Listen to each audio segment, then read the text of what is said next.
एक दिन जब वो एक अनजान पीछे की गली में टहल रहा था, तो उसने देखा कि एक बूढ़ी सी औरत वहां एक फल की दुकान लगाए बैठी थी। She was selling dried persimmons and oranges. On the shutters of the house behind the stall, she had hung a large cluster of gourds.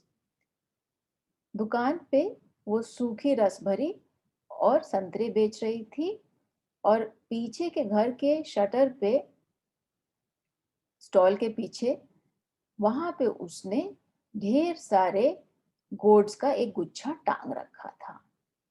Can I have a look, said Sibe. क्या मैं देख सकता हूँ?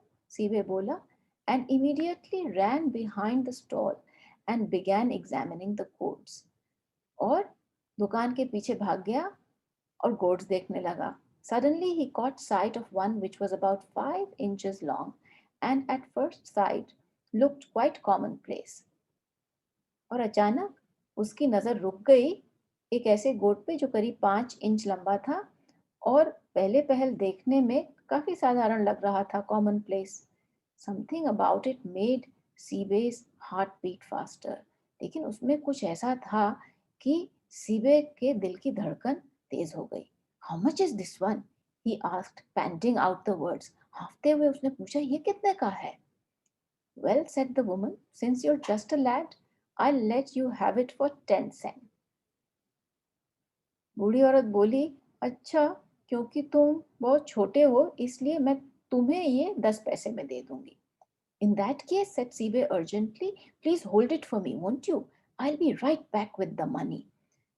ओह, अगर ऐसा है तो सीबे बहुत अर्जेंटली, बहुत ही जरूरत के एहसास से बोला, मेरे लिए ये रोक के रखना, हाँ, मैं तुरंत लौटता हूँ पैसे लेके। सोचिए, जैसे किसी 12 साल के बच्चे को खिलौना देख के जितनी खुशी होगी, जितना एक्साइटमेंट होगा, जितना उत्तेजित हो जाएगा वो, सीबे को ये 5 इंच के गोर्ड को देखकर वैसा ही लग रहा था। He dashed home and in no time at all was back at the stall. वो दौड़ के घर पहुंचा और तुरंत दुकान पे वापस आ गया। He bought the gourd and took it home. Gourd खरीदा और घर ले गया। From that time on, he was never separated from his new gourd. He even took it along to school and used to polish it under his desk in class time. उस समय से वो उस गोट से कभी अलग नहीं हुआ। वो उसे स्कूल भी ले जाता था और वहां चमकाता रहता था अपनी डेस्क के नीचे जब क्लास चल रही। It was not long before he was caught at this by one of the teachers. और ज्यादा समय नहीं बीता था, एक टीचर ने उसको ये पॉलिश करते हुए पकड़ लिया। और ये टीचर कैसा था? Who was particularly incensed because it happened to take place in an ethics class. और ये टीचर को ज्यादा ही नाराज हो गया क्योंकि ये बात एथिक्स क्लास में हुई। एथिक्स क्लास मतलब ऐसी क्लास जिसमें सही गलत की समझ कराई जाती हो। The teacher came from another part of Japan and found it most offensive that children should indulge in such effeminate pastimes as collecting gourds. ये टीचर जापान के किसी और हिस्से से आया था और इस बात से वो बहुत नाराज होता था कि बच्चे इस तरह के पास टाइम में, इस तरह के खेल में समय बिताएं जो उसके नजर में एफेमिनेट था, औरतों का काम था। ये गोल्ड इकट्ठा करना उसे बेकार का काम लगता था। He never minded having his students sing Nani Wabushi ballads, however raucously. उसे ये कभी बुरा नहीं लगता था कि उसके विद्यार्थी ये एक खास तरह का गाना, नानी वाबूशी गाना जो है, वो जोर से गाएं, लेकिन गोर्ड्स कलेक्ट करना उसे एकदम पसंद नहीं था। कर्कश गाना ठीक है, लेकिन गोर्ड्स कलेक्ट करना उसके लिए अपमानजनक कार्य था। Now when he found Sibe silently polishing his gourd, his voice trembled with fury. और जब उसने देखा कि सीबे क्लास के समय, वो भी एथिक्स के क्लास के समय, अपना गोर्ड पॉलिश कर रहा है, तो उसकी आवाज नाराजगी से, क्रोध से कांप रही थी। You are an idiot, he shouted, चिल्लाया, तुम उल्लू हो। There's absolutely no future for a boy like you. तुम्हारे जैसे लड़के का कोई भविष्य नहीं है। Then and there he confiscated the gourd on which Sibe had spent so many long hours of work. तुरंत उसने वो गोर्ड जब्त कर लिया जिस पे सीबे ने घंटों तक काम किया था। सीबे stared straight ahead and did not cry. लेकिन देखिए हमारे बहादुर कलाकार को, उसने सीधे देखा लेकिन रोया नहीं।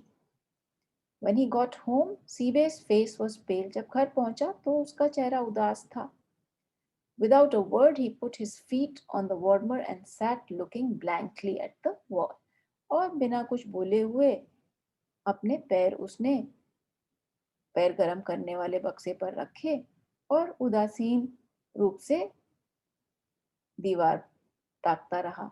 After a while, the teacher arrived. थोड़ी देर बाद टीचर घर पहुंचा। As Sibe's father was not yet home from the carpenter's shop where he worked, the teacher directed his attack on Sibe's mother. क्योंकि सीबे के पिता अभी बढ़ई की दुकान जहां वो काम करते थे वहां से लौटे नहीं थे, टीचर जो है वो सीबे की माँ के सामने ही शुरू हो गया। डायरेक्टेड हिज अटैक, अपना आक्रमण उसने सीबे की मदर पर किया। आक्रमण वाकई का नहीं था, खाली शब्दों का था। तो क्या बोला उसने? This sort of thing is the responsibility of the family, he said in a stern voice. इस तरह की चीज परिवार की जिम्मेदारी होती है। It is the duty of your parents to see that such things don't happen. तुम्हारे माता पिता का फर्ज है कि देखें ऐसा ना हो। In an agony of embarrassment, Sibe's mother muttered some apology. सीबे की माँ को बहुत ही शर्म आई और इस दर्दनाक शर्म में उन्होंने कुछ अपॉलजी के वर्ड्स किए, किसी तरह से माफी मांगी। अपॉलजी माने माफी। Meanwhile, Sibe was trying to make himself as inconspicuous as possible in the corner. और इस समय सीबे क्या करेगा? कोशिश कर रहा था कि वो जितना छुप सके उतना कोने में छुप जाए। Inconspicuous, छुपा हुआ, corner, कोना। Terrified, he glanced up at his vindictive teacher and at the wall directly behind where a whole row of fully prepared coats was hanging. अब वो डर गया। देखा उसने अपने टीचर की तरफ जो विंडिक्टिव थे, बदले की भावना से आए थे, और उनके पीछे दीवार भी देखी जहां पर लाइन से पूरी तरह सजे हुए गोर्ड टंगे हुए थे। What would happen if the teacher caught sight of them? अगर इस टीचर ने ये गोर्ड देख लिए तो क्या होगा? यानी कि सीबे का डर टीचर से नहीं था, अपने गोर्ड्स के लिए था। 32. Trembling inside, he waited for the worst, but at length the man exhausted his rhetoric and stamped angrily out of the house. Sibe heaved a sigh of relief. अंदर तक कांपते हुए वो सबसे बुरा होने की आशा कर रहा था, लेकिन काफी देर बाद एट लेंथ उस आदमी ने अपनी रेटोरिक, अपनी शिकायती स्पीच, अपने शिकायत का लंबा चौड़ा पुर्जा खत्म किया और अपनी शिकायत का लंबा चौड़ा उत्तेजित भाषण खत्म किया और पैर पटकते हुए स्टैम्प्ड एंग्रीली घर से निकल गया। सीबे हीव्ड अ साई ऑफ रिलीफ। सीबे ने गहरी सांस ली कि चलो गया। सीबे's mother was sobbing softly. सीबे की माँ धीरे धीरे रो रही थी। In a querulous whine, she began to scold him, and in the midst of this, Sibe's father returned from his shop. Querulous whine, शिकायती दबी हुई आवाज में सीबे को डांटने लगी, और इसी सब के बीच सीबे के पिता दुकान से लौटे। तो माहौल सोचिए, माँ एक कोने में खड़ी रो रही हैं और सीबे को दबी आवाज में डांट रही हैं, और पिता थके हारे दुकान से लौट रहे हैं। As soon as he heard what had happened, he grabbed his son by the collar and gave him a sound beating. जैसे ही उन्होंने सुना कि क्या हुआ था, उन्होंने बेटे का कॉलर दबोच लिया और उसकी अच्छी तरह से पिटाई की, sound beating. "You are no good," he bawled at him. "You are no good," he bawled at him. तुम किसी लायक नहीं हो, वो चिल्लाए. "You'll never get anywhere in the world, the way you're carrying on." तुम्हारा दुनिया में कुछ नहीं होगा जिस तरह से तुम हो. I have a good mind to throw you out into the street where you belong. मेरा तो मन है कि तुम्हें सड़क पर निकाल दूं जहां तुम रहो, जहां तुम्हें रहना चाहिए. The gourds on the wall caught his attention. अब उन्होंने दीवार पे टंगे हुए gourds देखे. Without a word, he fetched his hammer and systematically smashed them to pieces one after the other. बिना कुछ कहे हुए उन्होंने अपनी हथौड़ी उठाई और बाकायदा एक एक करके सारे गोट्स को चूर चूर कर दिया. सीबे turned pale but said nothing. सीबे उदास हो गया लेकिन कुछ बोला नहीं. The next day, the teacher gave Seebe's confiscated gourd to an old porter who worked in the school. लेकिन उस गोर्ड का क्या हुआ जो जब्त किया था टीचर ने? उसने वो गोर्ड एक बूढ़े दरबान को दे दिया जो स्कूल में काम करता था. बोला, "Here, take this," he said as if handing over some unclean object. बोला, ये ले जाओ, जैसे कोई बहुत ही गंदी चीज दे रहा हो. The porter took the gourd home with him and hung it on the wall of his small sooty room. लेकिन शायद पोर्टर को टीचर से ज्यादा कला की समझ थी, तो उसने वो गोर्ड फेंका नहीं. The porter took the gourd home, घर ले गया और उसे अपने छोटे से कालिख भरे कमरे की दीवार में टांग दिया. About 2 months later, the porter, finding himself even more hard pressed for money than usual, decided to take the gourd to a local curio shop to see if he could get a few coppers for it. करीब 2 महीने बाद जब वो पैसों के दिक्कत में था, उसने सोचा कि चलो ये गोर्ड पास के कलाकृति वाले दुकान में दिखाते हैं, शायद इसके कुछ पैसे मिल जाएं. कॉपर्स मतलब पैसे. The curio dealer examined the gourd carefully, then assuming an uninterested tone handed it back to the porter saying, "I might give you 5 yen for it." दुकान वाले ने गोर्ड को ध्यान से देखा, फिर ऐसा चेहरे पे भाव लाया जैसे उसे कोई रुचि नहीं है इस गोर्ड में, और दरबान को वापस देते हुए बोला, तुम्हें 5 रुपए दे सकता हूं इसके. सोचिए, जो सीबे ने 10 पैसे में गोर्ड खरीदा था, उसके लिए ये 5 रुपए देने के लिए तैयार था, मतलब 50 गुना कीमत देने के लिए तैयार था. The porter was astounded, but being quite an astute old man, replied coolly. दरबान तो भौचक्क रह गया. इतने पैसे? आज के दिन में 5 रुपए ज्यादा नहीं है, लेकिन सोचिए ये कहानी करीब 100 साल पहले लिखी गई थी. उस समय 5 रुपए काफी कीमती थे. तो दरबान भौचक्क रह गया, लेकिन वो भी बहुत चतुर आदमी था. तो उसने बेपरवाही से कहा, replied coolly, "I certainly wouldn't part with it for that." इतने कम के लिए तो मैं ना दूंगा. The dealer immediately raised his offer to 10 yen, but the porter was still adamant. Dealer ने तुरंत अपना दाम 10 रुपए कर दिया, लेकिन पोर्टर अभी भी अड़ा रहा. एडमेंट, अड़ा रहना. In the end, the curio dealer had to pay 50 yen for the gourd. और अंत में दुकान वाले ने उस कोट के लिए 50 रुपए दिए. 100 साल पहले 50 रुपए, आज के दिन में मानिए तो ये करीब 50,000 रुपए या शायद उससे भी ज्यादा हो. The porter left the shop delighted at his luck. दरबान दुकान से निकला और उसका खुशी से ठिकाना नहीं रहा. It wasn't often that the teachers gave one a free gift equivalent to a year's wages.